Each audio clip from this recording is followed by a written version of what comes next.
안녕하세요. 킹덤 컬처 크리에이터 연보현 목사입니다. 요 며칠 사이에 다들 보셨겠지만 대한민국의 침몰 속도가 엄청나게 빨라졌습니다. 특히 민주당 주도의 국회가 내란 전담 재판부라고 하는 그야말로 위헌적이고 반국가적 반자유적인 악법을 통과시킨 데 이어서 그동안 정말 이건 안 된다라고 그렇게 경고해왔던 정보통신망법 개정안, 허위정보 근절법이라고 말은 그렇게 하지만 사실은 보수 유튜버들을 말살하고 공영방송은 물론이고 이제 개인 방송까지 완전히 장악하겠다는 악법 중의 악법이 어제 또 통과가 되었죠.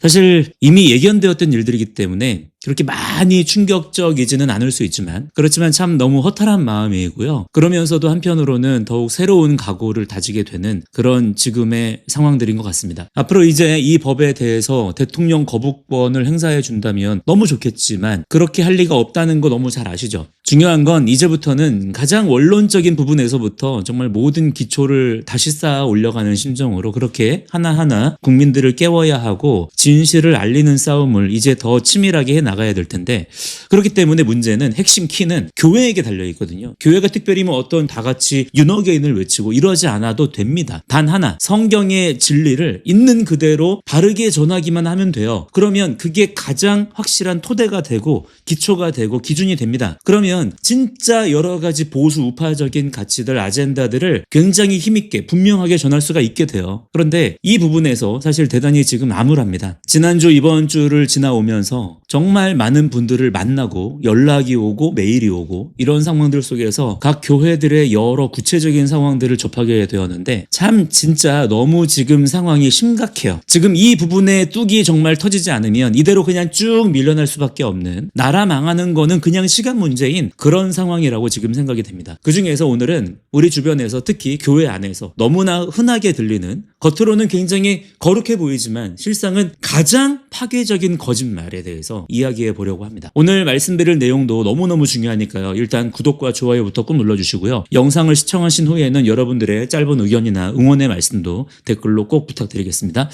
아마 여러분도 교회 다니시면서 이런 이야기 아마 귀에 딱지가 않도록 들으셨을 겁니다. 교회에서 좌파니 우파니 정치 이야기하지 마라. 공산주의 타령 좀 하지 마라. 지금이 어느 시대라고 공산주의를 얘기하냐. 우리는 그런 세상의 이념에 휩쓸리지 말고 오직 십자가 복음만 전해야 한다. 복음만 전하면 하나님께서 알아서 다 하신다. 저는 이런 말들이요. 어떻게 들리냐면요. 진짜 정신 나간 소리 같아요. 어떻게 제정신을 가지고 이런 말을 그것도 목사가 합니까? 어떻습니까 여러분? 이런 얘기가 들어보시면 은혜가 되세요? 믿음 좋아 보이십니까? 세상의 더러운 속세와는 구별된 참 고상한 태도처럼 보이시나요? 하지만 저는 오늘 이 주장이 얼마나 성경을 무지하게 해석한 결과인지, 그리고 이 말이 한국 교회를, 아니 한국 사회를 어떻게 심각하게 병들게 하고 있는지 아주 냉정하게 짚어보려고 합니다. 결론부터 말씀드리면 이런 주장은 복음이 도대체 무엇인지조차 모르는 무지의 소치이거나 아니면 알면서도 현실을 외면하고 싶어하는 비겁한 변명에 불과합니다. 자, 우리가 믿는 기독교, 성경이 말씀하는 복음이라는 게 도대체 뭡니까? 많은 분이 복음을 그저 예수 믿고 죽어서 천국 가는 티켓 정도로 축소해서 이해하고 있습니다. 그러니 정치는 세상 일이고 복음은 영혼의 일이니 서로 섞지 말자라는 이원론적인 헛소리가 나오는 겁니다. 이건 전형적인 헬라적 이교 문화의 사고방식이지 성경이 말씀하는 내용이 아닌 거예요. 성경이 말씀하는 복음, 즉 유앙겔리온은 기본적으로 왕의 귀환을 알리는 그야말로 정치적이고 군사적인 용어였습니다. 하나님을 떠나 자기 소견에 오른 대로 자기 멋대로 살던 죄인들에게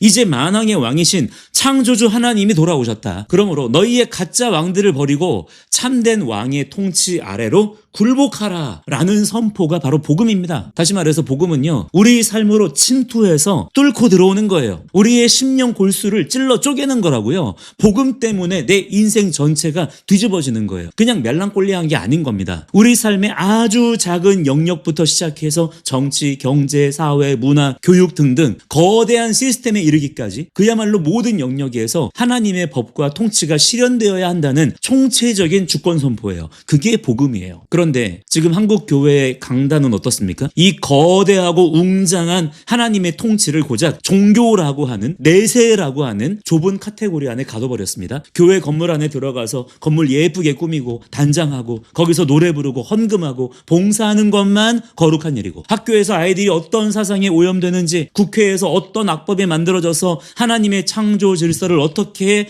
파괴하는지에 대해서는 그건 정치니까 건드리지 마라 라고 선을 그어요. 세상에 지금 국회의원들이 법을 만들어가지고 만삭태아도 낙태하자 그러고 약물로도 낙태하게 하자 그래도 아무 소리도 안 하는 거예요. 이건요 진짜 교만한 작태입니다. 직무유기예요. 예수님의 왕되심이 교회 건물 안에서만 유효합니까? 아니요. 대한민국 국회에서도, 학교 교실에서도, 시장 경제 안에서도 예수님은 왕이셔야 합니다. 지금 그런 식으로 대한민국 사회에서 복음이 훼손되고 왜곡된 사상이 그야말로 판을 치는데, 우리는 십자가만 사랑하자라면서 교인들에게 정치 얘기하지 말래요. 입 다물라는 거예요. 그게 십자가를 자랑하는 겁니까? 그건요 십자가를 자랑하는 게 아니라 십자가를 모욕하는 겁니다. 세상의 모든 영역에 침투해서 하나님의 진리의 말씀의 깃발을 꽂아야 할 복음의 야성은 다 잃어버리고, 교회 안에서, 아니 더 정확하게 말할게요, 교회 건물 안에서 우리끼리 위로하고 축복하는 종교놀이에 빠져 있는 것, 이것이 현대 교회의 가장 큰 비극인 것입니다. 목회자들이 그러고 있으니까 그들에게 가르침받는 교인들이야 뭐 오죽하겠어요? 더 기가 막힌 건, 이렇게 본인들의 고상한 중립을 지키기 위해서 실제로 치열한 삶의 현장에서 하나님의 공의를 외치고 악한 사상과 싸우는 성도들을 향해서 비난의 화살을 돌린다는 겁니다. 세상 한편을 먹고 있는 거예요. 소위 목회자라는 분들이 애국 성도들을 보면서, 나라 민족을 위해서 울며 기도하는 분들을 보면서 뭐라고 합니까? 너무 극우적이다. 왜 그렇게 교회에서 시끄럽게 정치 얘기를 하냐? 은혜가 떨어진다. 이 어리석은 성도들아! 라면서 면박을 줘요. 설교도 그렇게 한대요. 대피 기도할 때 공산주의를 막아달라고 기도했다가 예배 끝나고 목양실로 불려간대요. 이런 일들이 지금 한국 교회 안에 비일비재합니다. 하나님께서 지금 다 보고 계시는 거예요. 심지어 우리 같은 사람들을 보면서 바리새인 같다고 매도하기도 합니다. 구원은 은혜로 받는 건데 왜 그렇게 율법주의자들처럼 행위를 강조하고 밖으로 나가서 싸우려 하느냐는 거죠. 여러분, 번지수를 잘못 찾아도 한참 잘못 찾았습니다. 성경을 좀 보세요. 진짜 바리새인이 누구였습니까? 어떤 사람들이었어요? 하나님의 말씀이 삶의 실제가 되는 것에는 하나도 관심 없고 그냥 성전 건물 안에서 제의와 형식, 자신들의 기득권 유지에만 혈안이 되어 있던 자들이 바로 바리새인과 서기관들이었습니다. 그게 지금 누굽니까? 누가 제일 그렇다면 율법주의자들이에요. 강단에 올라가서 가운 입고 넥타이 매고 세상 일에 신경 끄고 교회 안에서 평안하라 라고 가르치는 그들이야말로 현대판 바리새인이자 사두개인들 아닙니까? 그들은요 로마의 압제라는 현실적인 악 앞에서는 적당히 타협하면서 백성들에게는 율법의 무거운 짐만 주었습니다. 반대로 예수님은요 성전 안에 장사치들을 엎으시고 독사의 자식들이라 욕하시면서 그러한 잘못된 질서에 대해서 정면으로 도전하시고 꾸짖으셨어요. 그런데 지금 목회자들은요 거꾸로 말해요. 세상의 불의와 공산주의적 사상, 반기독교적인 악법들이 지금 쓰나미처럼 우리의 삶으로 몰려오는데 성도들에게 뭐라고 말해요? 잠적고 있어라, 기도만 해라 라고 가르칩니다. 이거는요 성도들을 영적인 바보로 만드는, 영적인 문둥병자로 만드는 진짜 악한 짓입니다.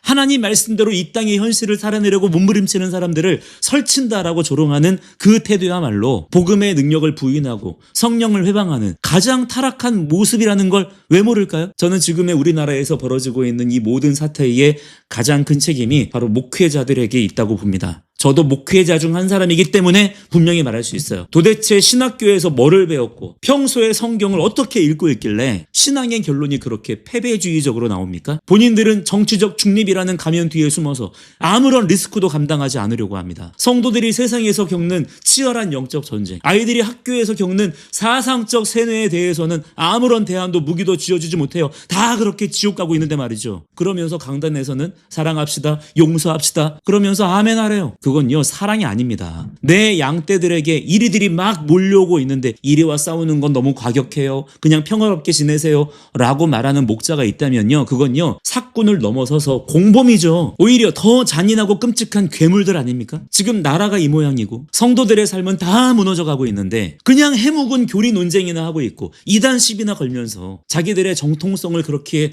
주장할 시간에 지금 당장 교회를 무너뜨리려고 하는, 입을 막으려고 하는, 교회를 해산 해산시키겠다고 으름장 놓는 이러한 거대한 이념의 파도와 맞서 싸우는 법을 가르쳐야 되지 않겠습니까? 여러분 깨어나셔야 됩니다. 목회자가 강단에서 침묵을 강요한다고 해서 위축되지 마십시오. 성경은 단 한 번도 우리에게 세상의 악과 타협하거나 현실 도피적인 신앙을 가지라고 가르친 적이 없습니다. 여러분 기억하세요. 목사가 여러분의 구원을 책임져 주지 않아요. 나중에 주님 앞에 와서 목사가 그렇게 말해서 나도 그렇게 했다. 백날 얘기해봐야 아무 소용 없습니다. 복음은요 침투하는 것이고요, 정복하는 것이고 다스리는 것입니다. 구원은요 내가 주님 앞에 단독자로 서는 거예요. 좌우를 나누지 말라는 말은요 악과 선을 나누지 말라는 말과 똑같습니다. 공산주의와 기독교는 섞일 수 없고요, 빛과 어둠은 공존할 수 없습니다. 여러분 이게 되게 막 어렵고 복잡한 얘기입니까? 이것을 분별하고 싸우는 것이 진짜 복음의 진리의 능력입니다. 자, 이제 고상한 종교 놀이를 집어치우십시오. 그리고 여러분의 삶의 현장, 가정, 직장, 그리고 국가라는 실제적인 영토 위에다가 하나님의 말씀의 깃발을 꽂는 야성 있는 그리스도인이 일어나야 됩니다. 대한민국의 회복과 부흥은 바로 이 지점에서부터 시작이 되는 거예요. 지금 여러분에게 달려 있습니다. 여러분이 먼저 움직이세요. 자, 오늘 영상은 여기까지입니다. 저는 다음 영상에서 다시 찾아뵙겠습니다. 감사합니다.